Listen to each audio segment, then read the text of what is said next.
कहानी की शुरुआत बेन नाम के एक फर्स्ट ऑफिसर से होती है। उसकी पत्नी उसे फोन पर घर लौट आने के लिए कह रही होती है। दोनों अपने बेटे की बीमारी की वजह से अंदर ही अंदर टूट चुके थे। पत्नी कहती है कि तुम हर चीज से भागना बंद करो। उसी समय एयरपोर्ट पर डैन नाम का एक पैसेंजर खड़ा था। उसके चार्जिंग केबल में खराबी थी और उससे धुआं निकल रहा था। फिर भी वह अपना पावर बैंक लाल रंग के बैग में रख देता है। नियमों के मुताबिक ऐसा सामान चेक्ड बैगेज में नहीं जाना चाहिए, लेकिन वह इसे नजरअंदाज कर देता है। आगे बढ़ते हुए बेन की मुलाकात कोरा नाम की एक छोटी लड़की से होती है। उसे फ्लाइट से बहुत डर लगता था। वह बेन से पूछती है, क्या आप कैप्टन हैं? बेन हंसकर कहता है, नहीं, मैं फर्स्ट ऑफिसर हूँ। इस पर कोरा तुरंत बोलती है, इतनी उम्र हो गई और अभी तक कैप्टन नहीं बने? बेन मुस्कुराकर जवाब देता है कि जिंदगी हमेशा सीधा रास्ता नहीं देती। कोरा अपने पिता, सौतेली माँ और सौतेले भाई फिन के साथ सफर कर रही थी। उसकी असली माँ ने उसकी सुरक्षा के लिए उसके कपड़ों में जीपीएस ट्रैकर लगाया हुआ था, जिसे कोरा अपने फोन से देख सकती थी। इसी बीच लापरवाही की वजह से डैन का लाल बैग बिना सही जांच के कार्गो में लोड कर दिया जाता है। यह फ्लाइट लॉस एंजलिस से शंघाई जा रही थी। प्लेन में कुछ ई स्पोर्ट्स प्लेयर्स भी मौजूद थे। एक अमेरिकी खिलाड़ी चीनी खिलाड़ियों का मजाक उड़ाने लगता है। उसकी टीम का कैप्टन अपने साथी का साथ देता है, लेकिन कोच बीच में आकर माफी मांग लेता है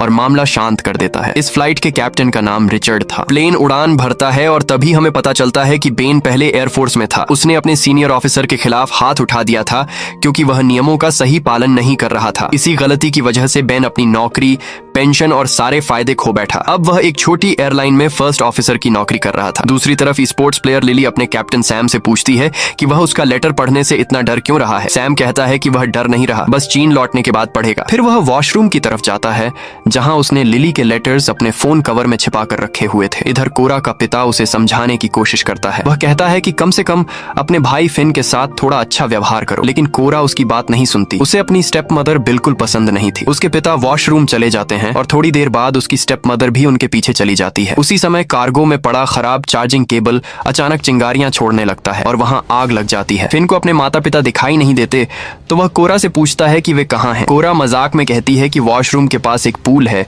और वे वहीं गए हैं। फिन वहां पहुंचता है लेकिन गलती से दूसरे हिस्से में चला जाता है। वहां एक आदमी वीडियो गेम खेल रहा था। फिन उसके पास बैठकर उसके साथ खेलने लगता है। कॉकपिट में अचानक वार्निंग आती है। कार्गो कंपार्टमेंट में स्मोक और फायर डिटेक्ट हो चुकी थी। बेन तुरंत फायर सप्रेशन सिस्टम एक्टिव करता है, लेकिन सिस्टम सही तरह से काम नहीं करता। हालात बिगड़ते देखकर वह रेडियो पर सबसे नजदीकी एयरपोर्ट की जानकारी मांगता है। उन्हें ग्वाम इंटरनेशनल एयरपोर्ट सबसे नजदीक मिलता है, जो करीब 400 नॉटिकल माइल्स दूर था। इसी दौरान कोरा अपने पिता को कॉल करने के लिए वॉशरूम की तरफ जाती है। वहीं प्लेन के 2 क्रू मेंबर्स फायर एक्सटिंग्विशर लेकर कार्गो में पहुंचते हैं और आग बुझाने की कोशिश करते हैं, लेकिन आग तेजी से फैलती है। जलता हुआ कंटेनर अपने बंधनों से छूट जाता है और आगे सरकते हुए कुछ सिलेंडर्स से टकरा जाता है। इसके बाद प्लेन के अंदर तबाही मच जाती है। सिलेंडर्स के फटते ही प्लेन के ढांचे में एक बड़ा छेद हो जाता है। सामान हवा में उड़ने लगता है और कई यात्रियों को चोट लगती है। इसी अफरा तफरी में लिली कोरा को पकड़कर सुरक्षित रखने की कोशिश करती है। सभी यात्रियों के सामने ऑक्सीजन मास्क नीचे गिर जाते हैं, लेकिन कोरा के पिता और स्टेप मदर वॉशरूम में बेहोश पड़े हुए थे। उड़ता हुआ सामान कई लोगों को घायल कर देता है। किसी तरह कैप्टन रिचर्ड प्लेन को नीचे सुरक्षित ऊंचाई पर ले आता है। फिर वह अनाउंसमेंट करता है कि अब प्लेन सुरक्षित ऊंचाई पर है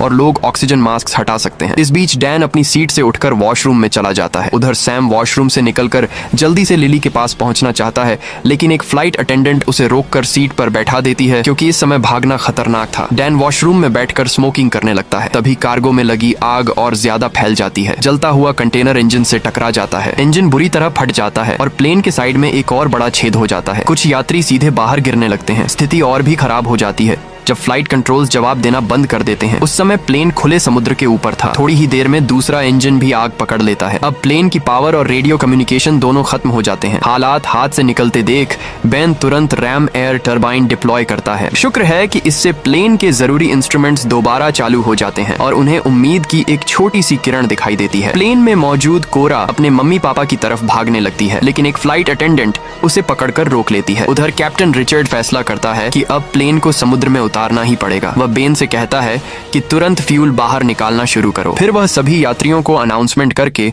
इम्पैक्ट के लिए तैयार रहने को कहता है। सभी लोग डर के मारे अपनी सीटों पर झुक जाते हैं, लेकिन प्लेन बहुत तेजी से नीचे जा रहा था। कॉकपिट में रिचर्ड और बेन लगातार बहस कर रहे थे कि इस हालत में लैंडिंग कैसे की जाए। बेन सलाह देता है कि प्लेन को मोड़कर समुद्र की लहरों के समानांतर उतारा जाए। दोनों मिलकर स्पीड कम करने की कोशिश करते हैं। रिचर्ड बेन से कहता है कि अपनी सीट पूरी पीछे करो और हार्नेस कसकर बांध लो। पूरा प्लेन चीखों से गूंज रहा था। अगले ही पल प्लेन जोरदार टक्कर के साथ समुद्र से टकरा जाता है। पानी पर फिसलते हुए वह नीचे मौजूद चट्टानों से टकराता है। टक्कर इतनी भयानक होती है कि एक पंख टूटकर अलग हो जाता है और पूरा प्लेन पलट जाता है। फिर वह 2 हिस्सों में टूट जाता है। हर तरफ पानी भरने लगता है और कई लोग उसी टक्कर में अपनी जान गंवा देते हैं। कुछ समय बाद समुद्र में प्लेन के टूटे हुए हिस्से और लाशें तैरती नजर आती हैं। बचे हुए लोग मदद के लिए चिल्ला रहे थे। कॉकपिट में रिचर्ड बेहोश पड़ा था और पानी का दबाव लगातार कांच पर बढ़ रहा था। दूसरी तरफ फ्लाइट अटेंडेंट पेनी पूरे समय कोरा को पकड़े हुए थी। कोरा टूटे हुए प्लेन से बाहर का नजारा देखती है और समझती है कि प्लेन के 3 बड़े हिस्से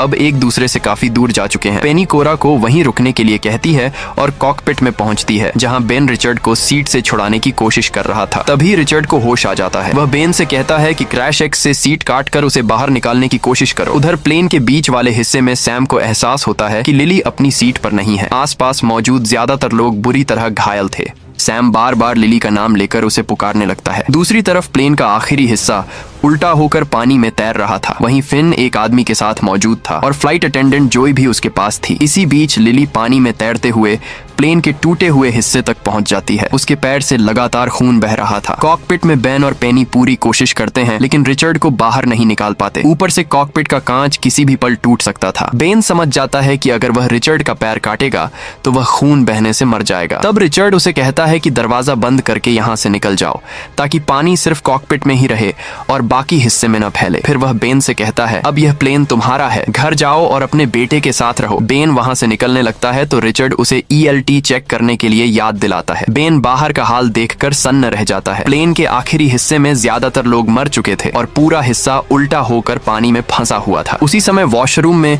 फिन की माँ को होश आ जाता है। वह कोरा के पिता को भी जगाती है, लेकिन जैसे ही वे दरवाजा खोलते हैं, पानी तेज रफ्तार से अंदर घुस आता है। कॉकपिट में अकेला बैठा रिचर्ड अपने परिवार की तस्वीर को देख रहा था। तभी कांच टूट जाता है और समुद्र का पानी उसे भी अपने साथ ले जाता है। उधर आखिरी हिस्से में मौजूद एक बुजुर्ग महिला बेकी अभी भी जिंदा थी। उसे होश आ जाता है। सभी समझ जाते हैं कि पानी लगातार ऊपर आ रहा है, इसलिए उन्हें और ऊंची जगह पर जाना होगा। हर विमान में एक ELT यानी इमरजेंसी लोकेटर ट्रांसमीटर होता है। यह डिवाइस प्लेन की लोकेशन भेजती है। इस समय वह प्लेन के बीच वाले हिस्से में था। यह देखने के लिए कि वह अपने आप एक्टिव हुआ या नहीं, बेन को वहां तक तैर कर जाना पड़ता। बेन फैसला करता है कि वह खुद जाएगा। वह लाइफ राफ्ट पेनी और कोरा के पास छोड़ देता है, लेकिन पेनी कहती है कि कोरा पहले एक प्रोफेशनल स्विमर थी। कोरा भी साथ चलने की जिद करती है क्योंकि वह अपने मम्मी पापा और भाई को ढूंढना चाहती थी। पेनी उसे समझाती है कि यहीं रुको और अपने जूतों का ध्यान रखना। इतना कहकर वह खुद पानी में उतर जाती है। पेनी के जाते ही कोरा समुद्र में शार्क्स देख लेती है। वह जोर जोर से चिल्लाकर पेनी को चेतावनी देने लगती है,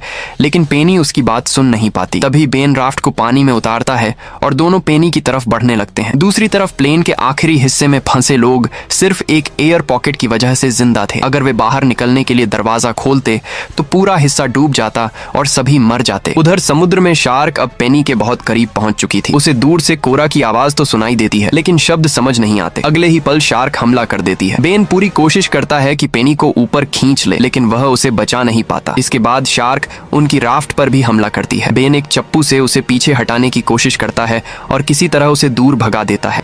इसी दौरान प्लेन के बीच वाले हिस्से में मौजूद सभी लोग एक कोने में इकट्ठा हो जाते हैं। वजन एक तरफ आने से पूरा हिस्सा थोड़ा आगे खिसक जाता है। इसी बीच एक महिला फिसलकर पानी में गिर जाती है, लेकिन वह किसी तरह खुद को वापस ऊपर खींच लेती है। उधर उल्टे पड़े प्लेन वाले हिस्से में जोई मैट के घायल हाथ पर पट्टी बांध रही थी। सभी लोग मिलकर डरे हुए फिन को शांत करने की कोशिश करते हैं। दूसरी तरफ प्लेन के बीच वाले हिस्से में सैम सभी से कहता है कि कुछ लोगों को वापस पानी की तरफ जाना होगा। उनका हिस्सा एक कोरल रीफ के ऊपर अटका हुआ है और अगर वजन कम नहीं किया गया तो यह कभी भी खिसक सकता है। लेकिन अमेरिकन प्लेयर हच उसकी बात मानने से साफ मना कर देता है। दोनों के बीच फिर से बहस शुरू हो जाती है। यहाँ तक कि हच का कोच भी मानता है कि सैम सही कह रहा है। जेसी पानी वाली तरफ जाने के लिए तैयार हो जाता है, लेकिन हच अब भी अड़ा रहता है। उधर लिली जिस टूटे हुए हिस्से पर थी वह धीरे धीरे दूर बहने लगता है। घायल पैर के बावजूद उसे पानी में उतरकर तैरना पड़ता है। काफी मुश्किल के बाद वह मिड सेक्शन तक पहुंच जाती है। सैम उसे देखकर राहत की सांस लेता है और दोनों मिलते हैं, लेकिन तभी एक शार्क अचानक कोच पर हमला कर देती है। जेसी उसे बचाने की कोशिश कोशिश करता है,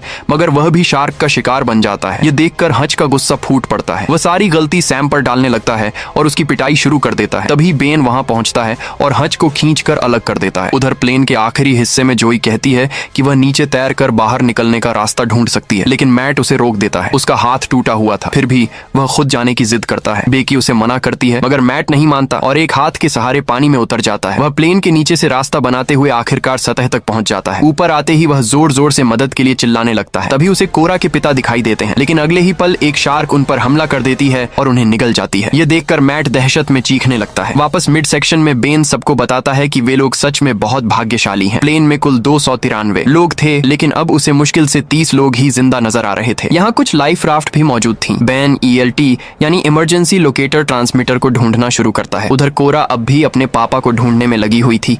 आखिरकार बेन ELT चालू कर देता है और उसे पकड़ने के लिए डैन को दे देता है। तभी दूसरी तरफ एक शार्क कोरा की तरफ बढ़ती है और बेन दौड़कर उसकी जान बचा लेता है। लेकिन परेशानी यहीं खत्म नहीं होती। उनकी एक राफ्ट बहकर दूर चली जाती है और मिड सेक्शन में फिर से पानी भरने लगता है। इसी अफरा तफरी में डैन के हाथ से ELT छूटकर समुद्र में गिर जाता है। उधर सैम एक सूटकेस का सहारा लेकर अलग तैर रहा था। उसके साथ बेहोश पड़ा हच भी था। जब बेन डैन से ELT मांगता है तो डैन बताता है कि वह पानी में गिर चुका है। ऊपर से वह उल्टा बेन को ही सुनाने लगता है कि अगर वह इतना जरूरी था तो खुद पकड़ कर रखना चाहिए था। इसी दौरान कोरा दूर सैम को तैरते हुए देख लेती है। बेन समझ जाता है कि अब उन्हें भी बचाना पड़ेगा, लेकिन तभी चारों तरफ शार्क्स घूमती नजर आने लगती हैं। डैन वहां जाने से मना कर देता है। वह अपनी जान खतरे में नहीं डालना चाहता था। गुस्से में वह बेन को मुक्का भी मार देता है और कहता है कि यह सब उसी की गलती से हुआ है। लेकिन बेन भी उसे जवाब में मुक्का मारता है और साफ कह देता है कि वे लोग वहां जाएंगे और डैन भी उसके साथ आएगा। कुछ देर बाद बेन और डैन सैम और हच तक पहुंच जाते हैं। शार्क्स लगभग उन तक पहुंच चुकी थीं,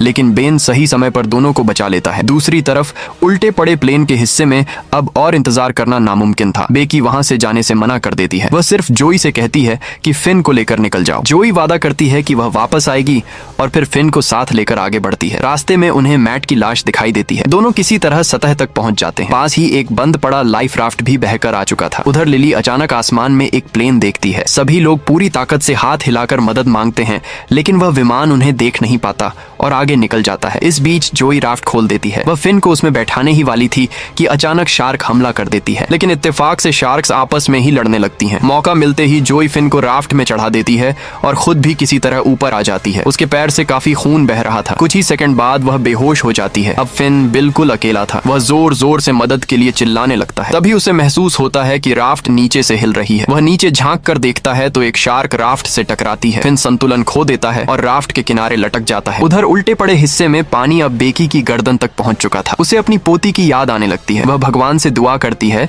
कि उसकी पोती की जिंदगी खुशियों से भरी रहे। उसी समय आसमान में एक हेलीकॉप्टर दिखाई देता है जो बचे हुए लोगों की तलाश कर रहा था। साथ ही एक चीनी फिशिंग शिप से भी संपर्क किया जाता है और उन्हें बताया जाता है कि पास में एक प्लेन क्रैश हुआ है, इसीलिए जितनी जल्दी हो सके बचाव के लिए पहुंचो। वहीं राफ्ट पर बैठे हच की नजर सैम पर पड़ती है, जो बार बार लिली को देख रहा था। हच उससे कहता है कि जाकर अपने दिल की बात बता दो, लेकिन सैम कहता है कि वह ऐसा नहीं कर सकता क्योंकि उनकी टीम का नियम है कि खिलाड़ी आपस में डेट नहीं कर सकते। इस पर हच हंसते हुए कहता है कि ऐसे नियमों की परवाह आखिर करता ही कौन है। अब तक कोरा को समझ आ चुका था कि उसके परिवार के लोग शायद अब इस दुनिया में नहीं बचे। उसे अपने पिता की बात याद आती है। उन्होंने कहा था कि फिन का ध्यान रखना, लेकिन वह ऐसा नहीं कर पाई। आखिर फिन अभी सिर्फ 7 साल का बच्चा था। बेन उसे दिलासा देता है और बताता है कि उसका बेटा भी 7 साल का ही है। फिर वह अपने बेटे की एक पुरानी फोटो कोरा को दिखाता है। तभी दूर से एक रेस्क्यू हेलीकॉप्टर उनकी तरफ आता दिखाई देता है। सभी लोगों के चेहरे पर उम्मीद लौट आती है। हेलीकॉप्टर से एक रेस्क्यू स्विमर नीचे उतारा जाता है, लेकिन बेन जोर जोर से चिल्लाने लगता है, नहीं नीचे मत आओ। मगर हेलीकॉप्टर में मौजूद लोग उसकी चेतावनी नहीं समझ पाते। जैसे ही स्विमर पानी में उतरती है, उसी पल एक शार्क उस पर हमला कर देती है। उसे तुरंत ऊपर खींचने की कोशिश की जाती है, लेकिन शार्क उछलकर